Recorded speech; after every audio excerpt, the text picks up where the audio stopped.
नमस्कार दोस्तों, मैं अजीत द्विवेदी अपने यूट्यूब चैनल पर आज आप लोग को प्रोनाउन का सेकंड पार्ट लेकर आया हूं, जिसमें आपको पहले दिस और इट का प्रयोग बताएंगे। फिर इसके बाद में नेक्स्ट स्टेप पे हम लोग चर्चा करेंगे। तो क्या इन लोगों में डिफरेंस होता है? दिस का मतलब भी होता है या, और इट का मतलब भी होता है या। दिस का मतलब भी होता है या, और इट का मतलब भी या होता है। अब अगर दोनों का मीनिंग यह ही होता है तो फिर इनका प्रयोग कैसे किया जाएगा, ये चीज़ हम लोग यहाँ सीखते हैं। तो दिस का प्रयोग देखिए कहाँ कहाँ पर होता है। दिस जो है ये समीपता के लिए प्रयोग किया जाता है। कहाँ? समीपता के लिए होता है। फिर परिचय के लिए किया जाता है। दिस का प्रयोग परिचय के लिए भी होता है, समीपता के लिए, नाम के लिए, किसी वस्तु के नाम के लिए या किसी व्यक्ति के लिए दिस का प्रयोग किया जाता है। इट का अगर प्रयोग देखा जाए तो समय, मौसम और दूरी। समय, मौसम और दूरी, ये मिनिमम इतना आप सीख लीजिए। इतने के साथ दिस का प्रयोग किया जाता है। एग्जाम्पल अगर आपको देखना है तो आप यहाँ से एग्जाम्पल देख सकते हैं। जैसे दिस का प्रयोग, दिस इज अ बुक, ये कोई वस्तु है। फिर दिस इज अ पेन, कोई वस्तु है। दिस इज मोहन, ये मोहन है, किसी का नाम है।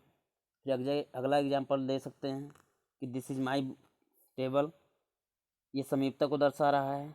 दिस इज माई टेबल, ये समीपता को दर्शा रहा है। दिस इज मोहन, ये किसी व्यक्ति के नाम को दर्शा रहा है। This is a pen, this is a book, ये वस्तु के नाम को दर्शा रहा है। पहचान भी आप समझ सकते हैं। इट का प्रयोग समय के लिए, जैसे इट इज 10 o'clock, जैसे प्रयोग अगर देखा जाए तो इट इज 10 o'clock, ऐसे हो जाएगा। It is winter, it is summer, ये मौसम के लिए हो जाएगा। दूरी अगर देखा जाए तो it is 10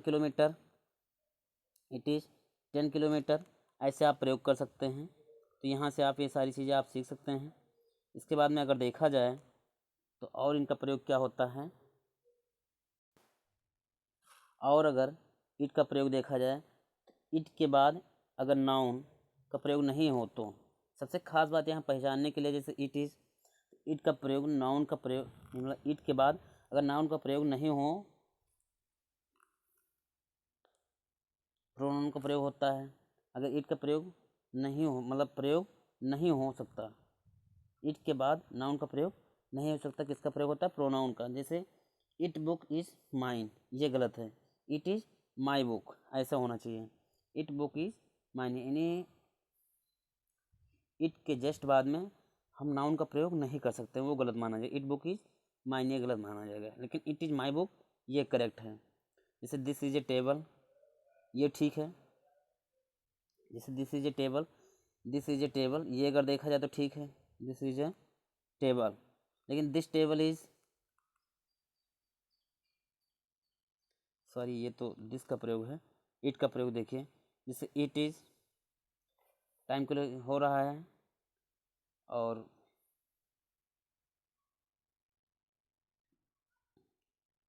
it is your, ये ठीक है। लेकिन इट पेन इज योर, ये गलत है, ऐसा नहीं होना चाहिए। तो आप ये भी देख सकते हैं। फिर इसके बाद में अगर देखा जाए तो इनके और कुछ प्रयोग हैं, जैसे this boy is very intelligent. This का प्रयोग किसी सिंगुलर नाउन के तरह इंगित करने के लिए किया जाता है। दिस का प्रयोग किसी सिंगुलर नाउन की तरह इंगित करने के लिए किया जाता है जब वो नाउन समीप हो तब। जैसे दिस बॉय, ऐसे दिस का प्रयोग करते हैं समीपता के लिए। This boy is very intelligent. It का प्रयोग किसी सिंगुलर यानी निर्जीव वस्तु, शिशु के लिए किया जाता है। देखिए ये सबसे अच्छी चीज़ है। इट का प्रयोग किसी सिंगुलर यानी निर्जीव वस्तु या शिशु के लिए प्रोनाउन के रूप में प्रयोग किया जाता है। जैसे it is a splendid this is a splendid monument, this के बाद नाउन का प्रयोग होता है। फिर दिस बुक इज माइन, आप ऐसे देख सकते हैं। इट बुक इज माइन, ये गलत होगा, लेकिन दिस बुक इज माइन ये सही है। ये डिफरेंट होता है दिस और इट में, कि आप दिस बुक इज माइन आप बोल सकते हैं, इज माइन, लेकिन इट बुक इज माइन आप नहीं बोल सकते हैं। जबकि इससे पहले क्या पढ़े हैं कि कोई निर्जीव हो उनके साथ में हम लोग इट का प्रयोग कर सकते हैं। इसके बाद में एक टेबल है, ये टेबल आप देख सकते हैं अच्छे से। टेबल है कि use of the pronounce of possessive case. अब आपको केस बता चुके हैं, यहाँ से आप देख सकते हैं केस के बारे में। आई का पजेसिव माई होता है एग्जेक्टिव में, प्रोनाउन में माइन होता है। बी का थोड़ा बड़ा करते हैं जिससे आप लोग को ज़्यादा साफ दिखाई दे। बी का आवर होता है, आवर्स हो जाता है प्रोनाउन में। यू का योर होता है, प्रोनाउन के लिए पजेसिव प्रोनाउन योर्स होता है। ही का हिज होता है, पजेसिव प्रोनाउन भी हिज होता है। सी का हर होता है और इनका हर्स भी होता है। इट का अगर देखा जाए तो इट अगर है तो इट का क्या होगा, ये इट ही रहता है, फिर इट्स भी हो जाता है। इट्स कहाँ होता है, ये पजेसिव प्रोनाउन में होता है। दे अगर देखा जाए तो दे का दियर होगा, दे का दियर होता है, ये पजेसिव एडजेक्टिव है। और दियर्स जो प्रयोग किया जाता है, दियर्स यानी इसी दियर में अगर यस लग जाए तो पजेसिव प्रोनाउन हो जाएगा, पजेसिव प्रोनाउन हो जाएगा। आप यहाँ से इसको सीख सकते हैं। इसके बाद में अगर देखा जाए एक एक रूल्स देख लीजिए। पजेसिव प्रोनाउन का प्रयोग नाउन के पहले नहीं होता है। पजेसिव प्रोनाउन आपको समझ में आया होगा कि क्या होता है। पजेसिव प्रोनाउन जितने भी होंगे वो जैसे दियर या आवर्स, दियर में जब यस लग जाएगा या आवर में जब यस लग जाता है तो पजेसिव प्रोनाउन होते हैं। तो ये पजेसिव प्रोनाउन का प्रयोग नाउन के पहले नहीं होता है। इनका सेंस क्या है कि जैसे hours school was closed for 4 days, ये गलत है। जैसे अगर कह दें आवर स्कूल, ये पूरी तरह से गलत होता है। इसकी जगह पर हम लोग कहेंगे आवर स्कूल क्लोज्ड, आप ऐसे कह सकते हैं, तो ये आपको पूरा सही माना जाएगा। इसके बाद में अगर देखा जाए नेक्स्ट स्टेप पे, पजेसिव एडजेक्टिव का प्रोनाउन जो होगा कि पहले होता, पजेसिव एडजेक्टिव का प्रोनाउन जो है का प्रयोग नाउन के पहले किया जाता है। जैसे दिस इज माई बुक, इसको मैं कई बार आपको यहाँ पर जब प्रोनाउन पढ़ा रहा था, प्रोनाउन पढ़ाते वक्त मैंने बताया था कि पजेसिव एडजेक्टिव का प्रयोग कैसे किया जाता है कि जितने भी नाउन होते हैं नाउन के जस्ट पहले इनका प्रयोग किया जा सकता है। नाउन के जस्ट पहले इनका प्रयोग किया जा सकता है पजेसिव एडजेक्टिव का। जैसे दिस इज माई बुक, तो दिस इज माई बुक का प्रयोग किया जा सकता है। फिर अगर देखा जाए कि अगर नाउन का उल्लेख हो चुका हो या वह पहले से ज्ञात हो तो उसके उल्लेख फिर से नहीं करना चाहिए। जैसे ये पजेसिव प्रोनाउन का प्रयोग किया जाना चाहिए। पजेसिव प्रोनाउन जो होता है mine, ours, yours, his, hers, theirs, इनकी मीनिंग अगर देखा जाए तो पजेसिव एडजेक्टिव प्लस नाउन होता है, यानी my plus noun, our plus noun, your plus noun, his plus noun, her plus noun, their plus noun. तो पजेसिव प्रोनाउन कैसे, इनकी मीनिंग क्या हो गई, पजेसिव प्लस एडजेक्टिव, यानी possessive adjective plus noun, possessive adjective plus noun ऐसे किया जाता है। जैसे पजेसिव प्रोनाउन में अभी आप एक एग्जांपल देखेंगे तो ज़्यादा समझ में आएगा आपको। जैसे this book is mine, this book is mine, आप ऐसे समझ सकते हैं। यहाँ से आप देख सकते हैं जैसे पजेसिव प्रोनाउन का प्रयोग किसी सेंटेंस के वर्ब के सब्जेक्ट के रूप में, किसी सेंटेंस के वर्ब जो होता है वो सब्जेक्ट के रूप में प्रयोग करते हैं। जैसे yours is a new car, तो इनका क्या होगा, your car is a new car, ऐसे होता है। फिर जैसे hers is a beautiful house, फिर her house is a beautiful house, ऐसे आप प्रयोग करते हैं रूल्स। थर्ड देख लीजिए, पजेसिव प्रोनाउन का प्रयोग किसी सेंटेंस के वर्ब के ऑब्जेक्ट के रूप में होता है। पजेसिव प्रोनाउन का कैसा प्रयोग होता है, सेंटेंस के वर्ब कि ऑब्जेक्ट के रूप में प्रयोग किया जाता है। जैसे he has lost my books as well as yours. आप ऐसे समझ सकते हैं, हैज़ लॉस्ट यहाँ पर है पजेसिव प्रोनाउन का प्रयोग किया गया है। फिर he has lost my books as well as your books. आप यहाँ से देख सकते हैं सारी चीज़ें। पजेसिव प्रोनाउन के पहले, पजेसिव प्रोनाउन के में यस के पहले एपोस्ट्रॉफी का प्रयोग नहीं होता। जैसे योर्स, हर्स, इट्स इत्यादि का प्रयोग करना गलत होता है। देखिए बहुत सारे स्टूडेंट ऐसे होते हैं कि वो कहते हैं कि योर्स फादर्स, ये पूरी तरह से गलत है। तो ऐसा प्रयोग नहीं किया जाता। जैसे आप देख सकते हैं, the bear had a ring around its nose. तो ये पूरी तरह से गलत है। इसका दूसरा सही रूप क्या होगा? The bear had a ring around its nose, ऐसे सही होगा। जीरन के पहले पजेसिव एडजेक्टिव का प्रयोग होता है। जैसे I was confident of my winning the match. Use of reflexive pronoun, reflexive pronoun का प्रयोग आप देख सकते हैं यहाँ से, जो आप लोग को ज़्यादा ज़रूरत है। जब वाक्य में स्वयं, खुद ही, खुद को, अपने आप जैसे शब्द का प्रयोग हो तो रिफ्लेक्सिव प्रोनाउन का प्रयोग किया जाता है। यानी जब वाक्य में स्वयं, खुद, अपने आप, खुद को ऐसे कोई वाक्य आए तो वहाँ पर हम लोग क्या करते हैं कि रिफ्लेक्सिव प्रोनाउन का प्रयोग किया जाता है। जैसे the poor man poison himself and his children. तो ये आप एग्जाम्पल दे सकते हैं।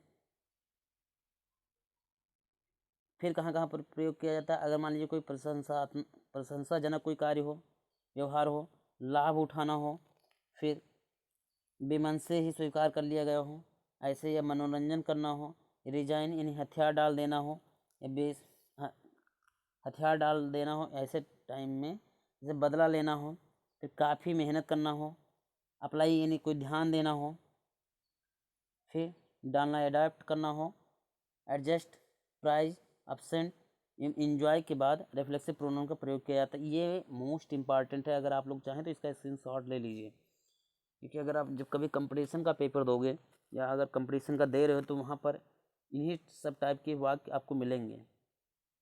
एग्जाम्पल के थ्रू आप देख सकते हैं कि the officer acquitted themselves well during the crisis. तो आप ऐसे समझ सकते हैं। यहाँ से आप सारी चीज़ें कंप्लीट कर सकते हैं। नेक्स्ट नियम देखिए कहाँ कहाँ पर इनका प्रयोग किया जाता है रिफ्लेक्सिव प्रोनाउन का। Keep, stop, turn, qualify, both, move, rest एवं हाइड के साथ रिफ्लेक्सिव प्रोनाउन का प्रयोग नहीं होता। कहाँ कहाँ नहीं होता है? अब अगर देखना चाहें आप, देखिए सब्जेक्ट अथवा ऑब्जेक्ट के रूप में एक रिफ्लेक्सिव प्रोनाउन का प्रयोग तब तक नहीं हो सकता जब तक उसके पहले संबंधित नाउन या प्रोनाउन का उल्लेख ना हो। सब्जेक्ट, यहाँ से आप देख सकते हैं कि सब्जेक्ट अथवा ऑब्जेक्ट के रूप में एक रिफ्लेक्सिव प्रोनाउन का प्रयोग, यानी सब्जेक्ट अथवा ऑब्जेक्ट के रूप में एक रिफ्लेक्सिव प्रोनाउन का प्रयोग तब तक नहीं हो सकता जब तक उसके पहले संबंधित नाउन या प्रोनाउन का उल्लेख ना हो। जैसे my self Ramesh from Delhi, my self के स्थान पर आई एम का प्रयोग करें, ऐसा तब ज़्यादा उचित रहेगा। ये आपको यहाँ इन ब्रैकेट में बताया गया है कि माई सेल्फ रमेश यानी I am Ramesh from Delhi ऐसे बोला जाता है। यानी इनका सेंस क्या है? Myself Ramesh from Delhi, तो ये I am Ramesh from Delhi ऐसे होना चाहिए। मतलब कह सकते हैं आप, या I am Ramesh from Delhi का सेंस ही myself Ramesh from Delhi है। आप ऐसे समझ सकते हैं। फिर yourself had he reached there in time, yourself के स्थान पर यू का प्रयोग करते हैं। जैसे you and he reached there, you and he reached there in time, आप ऐसे समझ सकते हैं। फिर इसके बाद में अगर देखा जाए तो यूज ऑफ डिस्ट्रीब्यूटिव प्रोनाउन का प्रयोग क्या होता है? डिस्ट्रीब्यूटिव का मतलब होता है जिसे वितरण से रिलेटेड किया जाता है। इनकी हिंदी उधर दिखाया गया था और इनके नियम को देखा जाए कैसे क्या प्रयोग किया जाता है। जैसे आइदर का प्रयोग दो में से कोई एक, आइदर के पहले मीनिंग देख लो। मीनिंग यही है, आइदर की मीनिंग जो होती है, आइदर का प्रयोग दो में से कोई एक के अर्थ में होता है कि या तो तुम या तो मैं। इस तरह के जो सेंस होते हैं वहाँ पर आइदर का प्रयोग किया जाता है। फिर आइदर आप दीज 3 फ्रेंड्स इन नाटी, तो ये गलत है। ऐसा होगा कि आइदर आप these 2 pens is red, either आप दीज 2 पेन्स इज रेड, ये सही है। अब कुछ इनके रिस्ट्रिक्शन है भैया, उनको देख लीजिए। जैसे लेकिन दो से अधिक व्यक्तियों या वस्तुओं में से कोई एक के अर्थ में एनी या वन का प्रयोग होता है, ये आइदर से काम नहीं चलेगा। जैसे one of these 3 friends is yesterday, sorry naughty, one of these 3 friends is naughty, ऐसे आप समझ सकते हैं। जैसे आइदर का प्रयोग हुआ है उसी तरह से नाइदर का प्रयोग किया जाता है। फिर नाइदर, जैसे आइदर का मैंने प्रयोग बताया था कि आइदर का मतलब होता है या तो, या जैसे या तो देखो आइदर का प्रयोग क्या होता है कि या इन्हें दो में से कोई एक के अर्थ में होता है। उसी तरह से नाइदर का भी प्रयोग क्या होता है कि दो में से, दो से जो इनके दो में से हैं या कोई भी नहीं के अर्थ में नाइदर का प्रयोग किया जाता है। Neither of these 2 girls is active, ऐसे आप समझ सकते हैं। तो ये आप पूरा यहाँ से नोट डाउन कर लीजिएगा।